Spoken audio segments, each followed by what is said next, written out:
If you want to check out the whole show, hit the link at the bottom of the screen, available exclusively on odds.com. Okay, let's move on to 8 p.m. Eastern. Memphis Grizzlies at Minnesota Timberwolves. Grizzlies 4-6, 3-1 on the road. Timberwolves 3-7, 2-3 at home. We're at the Target Center in Minneapolis, Minnesota. And we have Minnesota opening up as 2.5-point favorites. The leading indicators offshore have said that it will go to 3. This total opened up at 220.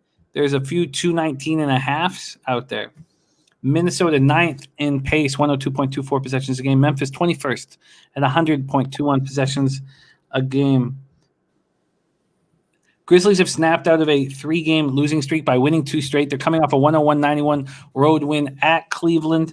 Dylan Brooks went for 21 points, 7 boards, 3 assists. They shot 51.5% from the field, but they continued to struggle from outside. They continue to struggle from the perimeter. They went 5 of 20. They're hitting 33.2% on the season, and Ja Morant remains out of the lineup with an ankle injury. Minnesota snapped a 7-game losing streak with a 96-88 win at home over San Antonio in the second of a home back-to-back against the Spurs. And we talk about the intricacies and the difficulty of betting NBA, and why part of the reason why I succeed at it is that I have a real healthy fear of it. And Minnesota getting Karl Anthony back in the first game, losing in overtime. He doesn't play in the next one, and of course, they win and they cover it easily. He's listed as day-to-day with a wrist injury. Now, I expect him, and I'm not sure about you, but I expect him to be in the lineup. Yeah. So I expect Minnesota at home here against a Memphis team without Ja and Karl Anthony Towns wanting to be on the floor for a win, because this was a team that had lost 7 straight before that San Antonio spot. So the more I talk about it, the more I realize I want the Timberwolves this evening. Let's go to Wham Bam to get this started. Grizzlies, Timberwolves. Ooh, maybe going head-to-head with you, Jimmy, on this one. And that just giving me a little bit triple day. I have this written down as a lean here because I'm leaning Memphis money line, honestly. And a lot of that has to do with Dylan Brooks. Maybe Dylan Brooks having that leadership role feeling now. He might be playing a little bit better. When he goes over 20 points per game, they're 4-0. When he does not score 20 points, they're 0-6. Ridiculous stat right there. Right. So looking at Tyrese Bone Jones as well to keep up the great work.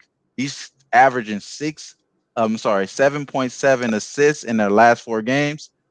Also scoring 10 points per game. Looking like he's putting people in the right spots.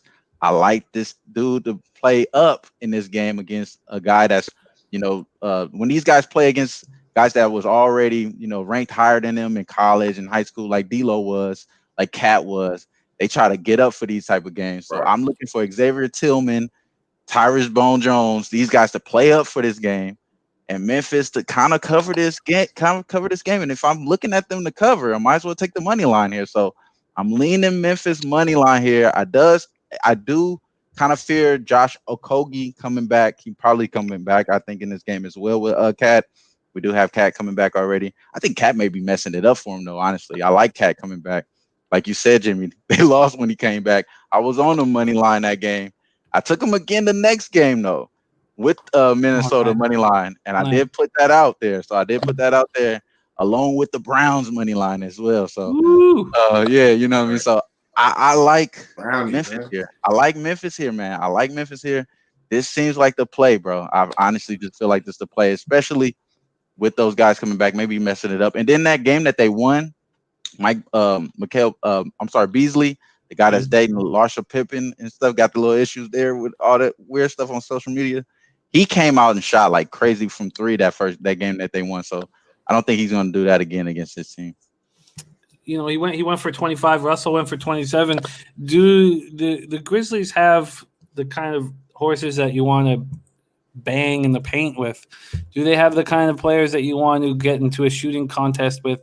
They're not hitting their threes. Let's hear what Dutch Boy Fresh has to say. Grizzlies, Timberwolves. Yeah, I'm not feeling anything from the Grizzlies, to be honest with you. And the T-Wolves, this right here is an official bum fight. You guys can fight over it. Me, I'm going to put my money and put it to better things. These two teams both have more questions than answers for me. I don't like the coaching. I mean, I like Towns, but he's iffy. And like you said, when he comes back, they don't even play better. So to me, I'm just going to sit back, watch, and make some money on a different game. It's off the board for me right now, so I can't move on it. Yeah. Probably a good thing, Jimmy. When I can. Written it down as a lean. It was a lean. It was a lean. All right, Wham. Lean your ass off that shit. Wham leans Grizzlies.